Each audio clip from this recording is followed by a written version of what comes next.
Welcome to Valley Politics. I'm Terry Christensen, coming to you by Zoom from London. Guests today include Kevin Jensen and Bob Jonsen, the top two of 5 candidates for sheriff in the June primary. They'll face each other in the November runoff election. By way of background, the sheriff provides law enforcement for portions of the county that are not part of any city, and by contract for the cities of Cupertino, Los Altos Hills, and Saratoga. With over 1,800 employees and a $300 million budget, the sheriff also operates the county jails with over 2,600 inmates. Let's meet the candidates.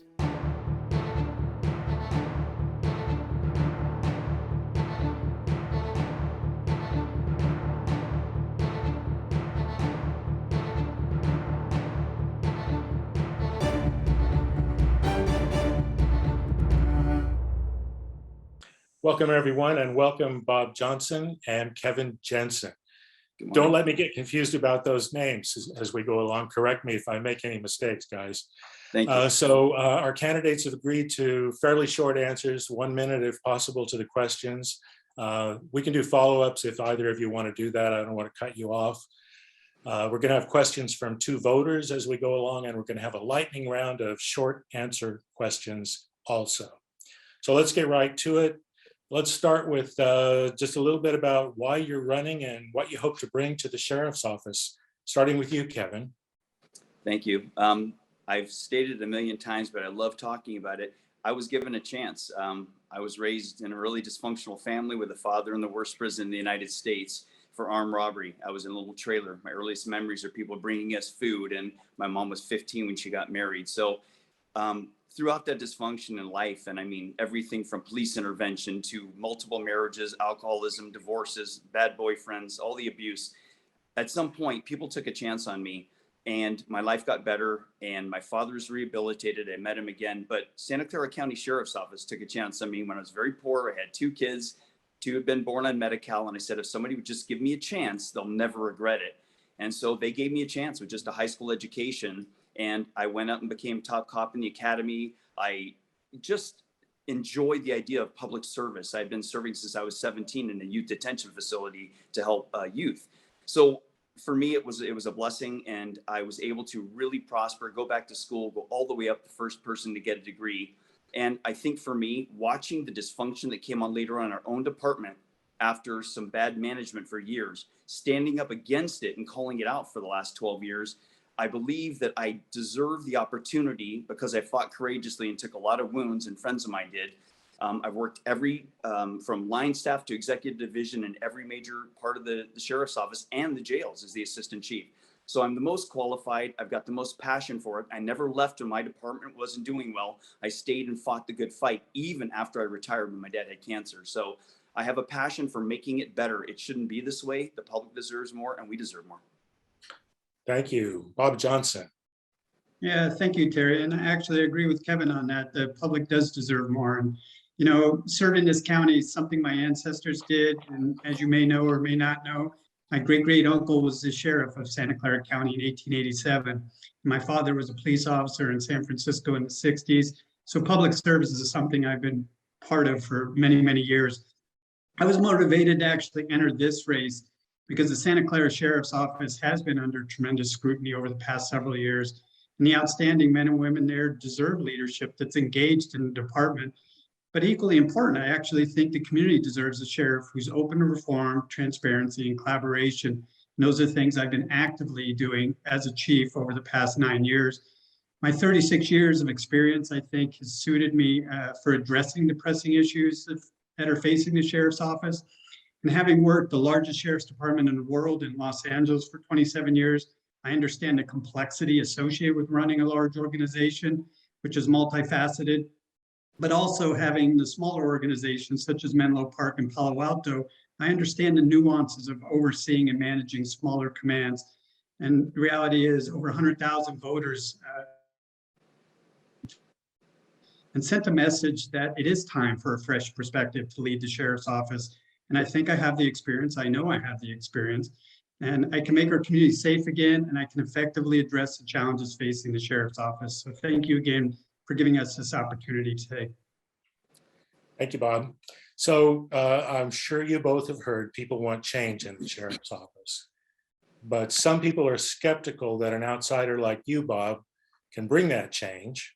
And others are skeptical that you, Kevin, with endorsements by the deputies and the correction officers unions, might be too much of an insider to bring change. So can you bring change from the perspectives you both bring? Start with you, Bob. Yeah, actually, that's a great question, and one that I've answered several times in the forums leading up to the primary. The reality is I've been an outsider in all three of the organizations that I've overseen, even when I was the captain of Lancaster Station, which is a large station under the Los Angeles County Sheriff's Department. But because I hadn't had my career within that station, when I took command of it, I was considered an outsider. Then obviously at Menlo Park and Palo Alto, I was the outsider coming in. But the reality and the benefit of an outsider coming in is they can bring that fresh perspective. And one of the things I do in each of the commands is I meet with employees one-on-one to clearly outline what my expectations are, what my values are, and where I plan to lead the organization. And usually that creates tremendous amount of synergy and energy within the organization. And some will self-select out, some will become very engaged, and we will be able to move forward. So I've been successful in creating change, adjusting cultures in every organization I've been at, and I've been doing it for quite some time. So I feel fairly confident that I can get this done for the sheriff's office as well. Thank you. Kevin, are you too much of an insider? Well, it's funny because that's my favorite question that's asked. When you look at why I ran and who's endorsing me with 97% of the DSA, with every law enforcement association that's endorsed, I've got relationships built up and they know me because what's happened is I fought against the corruption from the inside. I didn't go and take on 2 or 3 more departments. I stayed here. I stayed here to fight something that originally I was promoted 3 times by a person, and I took her on loudly in the Blue Ribbon Commission on the jails. I took her on before they gave the jails back to her. I told the board of supervisors, this is a mistake. Now people have come up to me and said, you were right.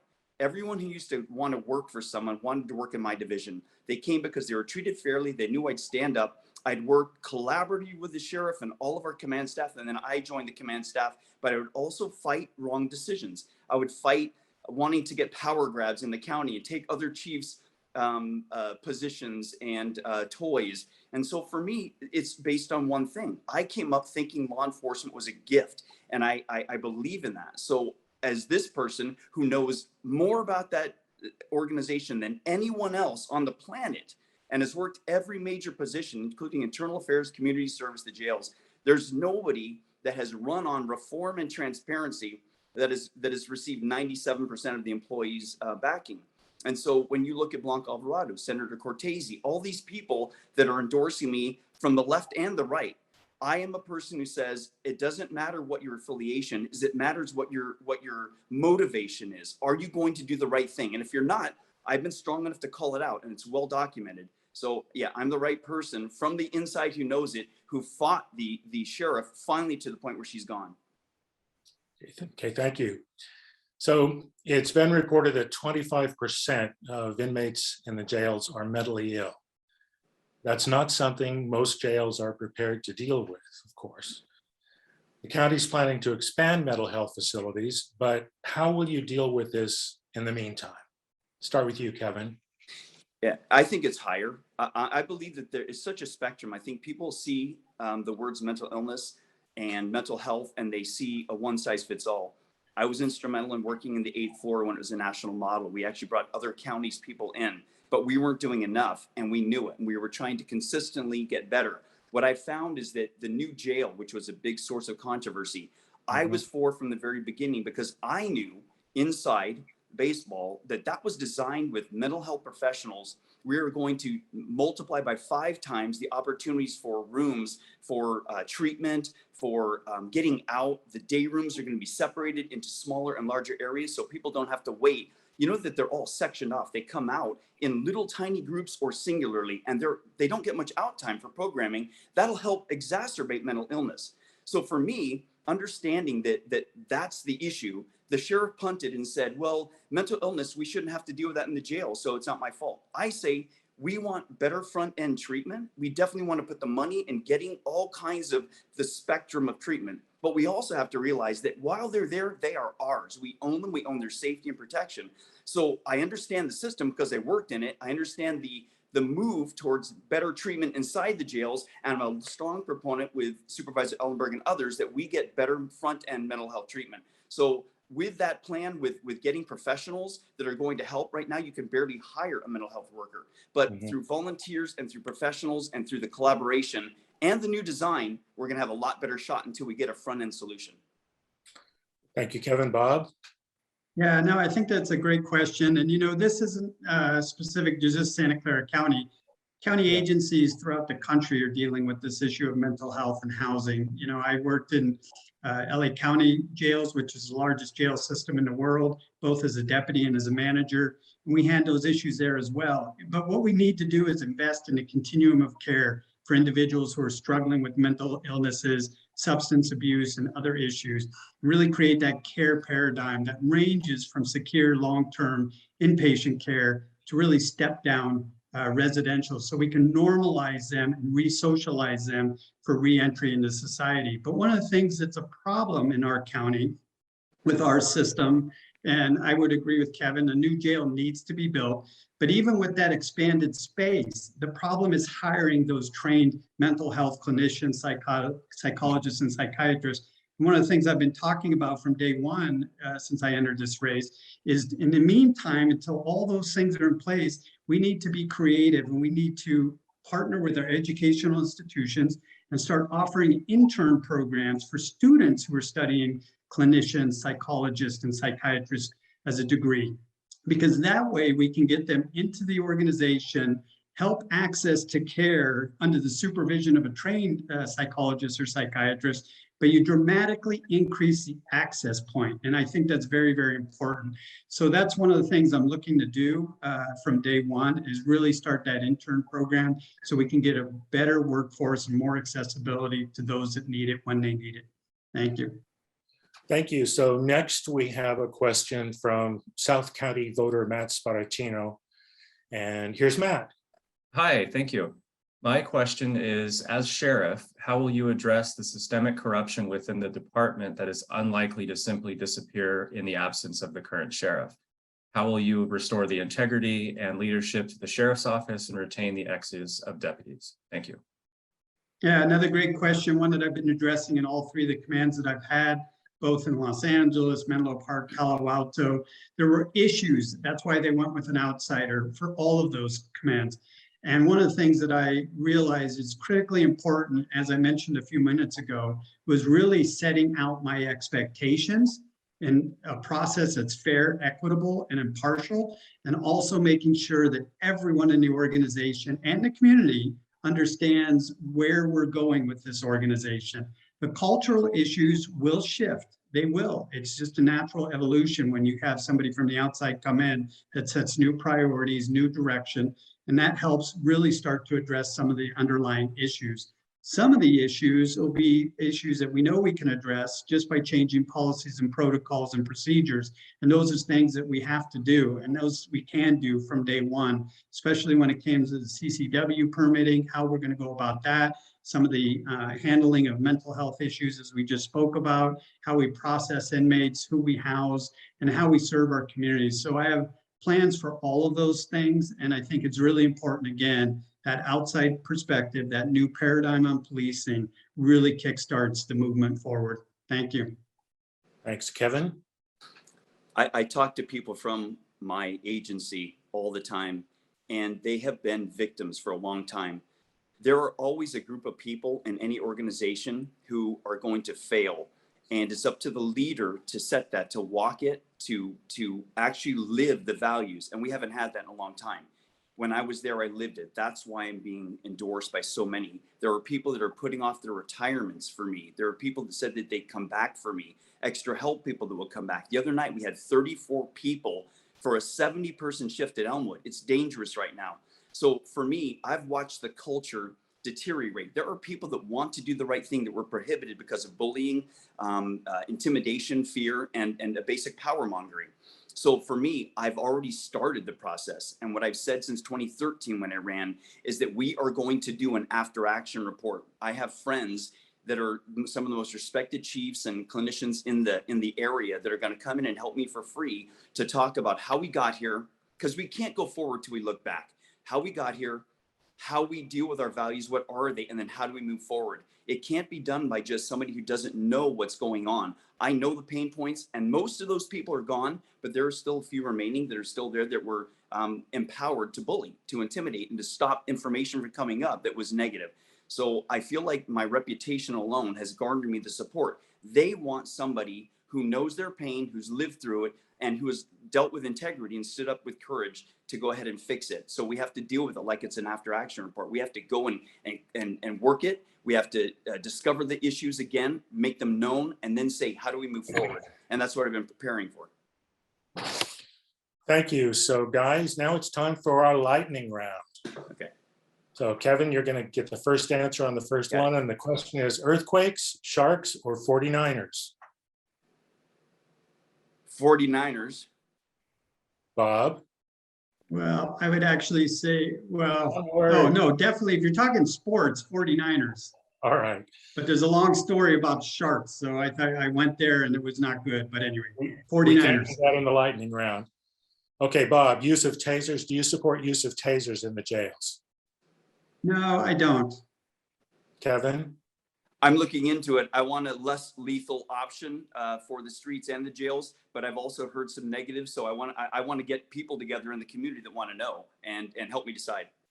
Okay, Kevin, would you rather be sheriff of Mayberry or Tombstone? I'm thinking Mayberry. Yeah, I'll go with Mayberry, although Tombstone's one of my all-time favorite movies. Sorry. Bob? Yeah, definitely Mayberry. That's more my Mayberry. style. Good choice. Bob, do you support some form of reform of bail, the bail system? Yeah, I think that's an issue that definitely needs to be addressed. So I do. Kevin? I do, with reason and with bail people involved, because I've heard some really good things on both sides of the story. Kevin, do you support Mayor Sam Liccardo's proposal to require liability insurance for gun owners? I don't, because I looked into it, and I don't believe that it adds anything that we don't already have. Bob? Yeah, it's something that I think there's other ways we can dedicate resources and time to do what we want to accomplish. Okay, so you're both cops. What's your favorite donut shop? Bob? Ooh, it's actually one in Austin, and I'm just blanking on the name. My son lives in Austin, and he's taken me there, and it's a crazy donut place.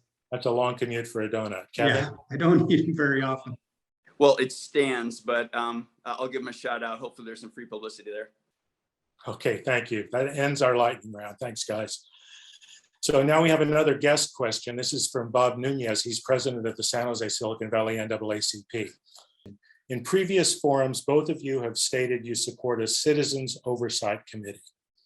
How do you see this committee being composed? And how would it function with the Office of Corrections and Law Enforcement Monitoring? Please be specific.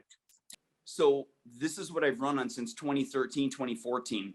I have worked with oversight committees before. I've worked with the Blue Ribbon Commission on the jails before, and I believe that the structure needs to consider everything we need to change about what the sheriff has done. She's stalled. She's not been transparent. She hasn't shared information. Within the law, I want to be as transparent as possible. That means certainly, like with crime suspects and victims, we don't share intimate details. But with this oversight committee that can sit there and peruse what we do, that can look at what we do, and even investigate some of what we do, we will have a better opportunity to be fair. So those things, I want to work with those groups. I've already worked with them. I've supplied 35 correctional officers to testify before them where they didn't get taken out by the sheriff. So for me, it's all about working with them to find out the best model and to be transparent from day one. Give over what they need to do the job. We in law enforcement have lost some public trust. We need to gain it back. Bob? Yeah, great question. It's another thing. I've worked with oversight my entire executive career from Los Angeles to Menlo Park to Palo Alto. One of the things I've done is in every command, I have actually implemented community advisory groups. Now, they're slightly different than an oversight group, but an advisory group really gives you that connection with the community, the residents, the business owners, so you can talk through a lot of the issues and how we serve our communities.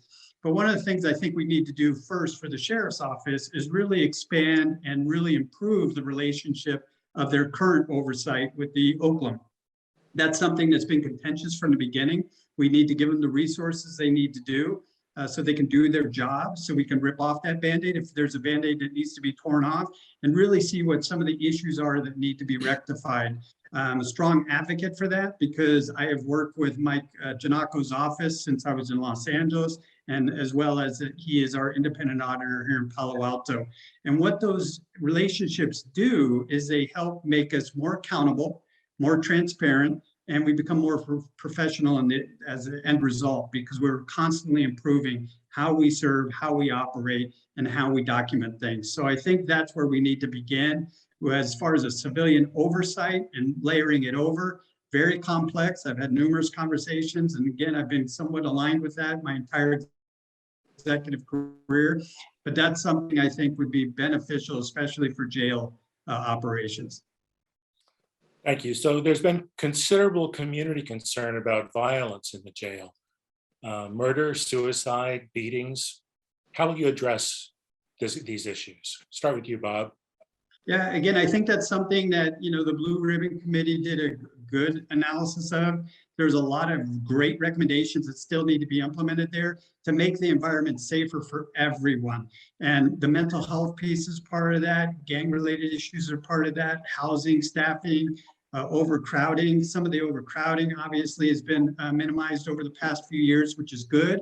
But one of the things you have to do, again, going back to accountability, is really looking at how we operate, our movement, because a vast majority of force, especially if we're talking about force within the system, is used during movement of individuals. So how we're doing that, and then obviously creating that environment within the organization that is conducive for living. And there's a great documentation inside the box, goes to Kevin's point earlier, how being incarcerated to begin with is really not great for the mental health of anyone involved. And that's why I'm also looking to bringing in resiliency and compassion training, not only for the workforce, but those housed in the justice system. I think that could help us alleviate a lot of our problems, especially stress related. Kevin, violence in the jail? Yeah, so when I was there, we started programs even for the harder lockdowns that were so simple that, it was hard to believe somebody hadn't thought of it before. When you get people who can't do free movement, what you do is you bring them something that causes them to think and to reflect if they're capable of it, and many are. But we brought them works of art, brought down to a grade level that caused them to interact with, what are these principles and values that maybe they have missed. But the biggest part is I've called out law enforcement when we've been wrong. I've worked internal affairs and I've stood up for transparency and changing and reforming law enforcement. But I also have to say, we need to ask, where are we going to invest our money? If we're down to 3 mandatory overtimes per pay period, we need to increase our staffing and we need the money to do it. We've lost 200 something codes and those are bodies, and now people feel unappreciated and they're leaving. Some people are stressed out. As to resiliency training, I'm working with first responder resiliency for quite a while to bring them to us before there's a tragedy. Our people are overworked and they're in a very difficult environment. It's not like on the streets where you get good and bad encounters. Almost every encounter in the jail is fraught with some kind of tension. So what I'd like to do is see we bring more people into staff, and I'd also like to use those volunteer groups that they're trying to get in. So many people care about the jails, vet them, bring them in, and let's flood those jails of people that are caring and mentoring and trying to change people's lives. Thank you. So a lot of the questions have focused on criticisms of the sheriff's office.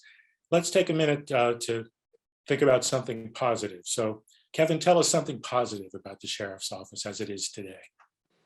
There are men and women that I taught ethics for 15 years in the academy, and now I teach management. So I've been teaching management for the last 10 or 12.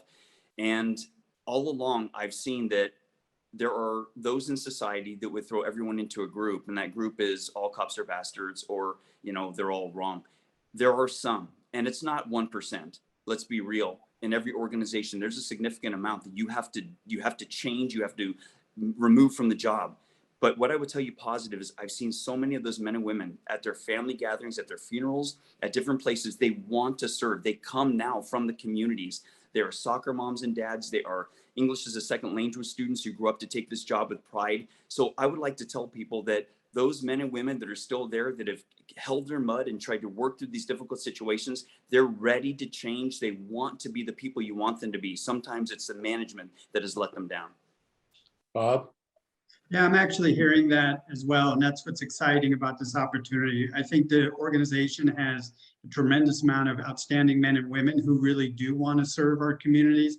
And one of the groups that I've been having a lot of conversations with that is extremely excited because our values seem to align is bringing back some of the sheriff's programs. And that goes back to that violence within the correctional facilities, is if you can keep inmates and those in the justice community busy and engaged and give them opportunities for success, you're going to really have a very, very proactive approach to it, and really emphasizing on programs that develop partnerships, training, and educational services, and really bringing in some of the rehabilitation. And that's where some people are really excited within the organization, is bringing in some of these real rehabilitation programs back into the jails so that they can get involved and help educating and developing skill sets for the people that they're overseeing, so that when they get released, they're going to have a greater opportunity for success. You know, there was a great study out there by RAND that showed that inmates who participate in educational programs have a 43% chance, lower odds of reoffending. And that's where I'm hearing the excitement, especially from the correctional side, of let's get those programs back in place so we can better serve our community. So it's an exciting opportunity. Thank you. We have like 30 seconds left. Bob, can you wrap it up in 10 seconds? 10 seconds. I think the community has made it clear they're looking for change. I think I can bring that experience, and I'm looking forward to serving the Santa Clara Sheriff's Office as their next sheriff. Thank you, Terry. Thank you, Kevin. Thank you. I have the support of almost everybody there that wants to make the change. I've been fighting hard from within the system and calling out the bad behavior. I'm the most experienced person there, and they trust me, so I can't wait to get started. Thank you, Kevin Jensen, Bob Johnson. Thanks very much for being with us today. Good luck with your campaigns, and Thank you both. Thanks for running. Thank you. Thank you, guys. Thank you. Thanks, Terry. We'll be back next month with the second in our series of conversations with runoff candidates in local elections. Meanwhile, you can follow us on Facebook, and you can catch up on all of our previous shows on our website at createtv.org or on YouTube by searching for Create TV San Jose. And now, that's all, folks. Thanks for watching.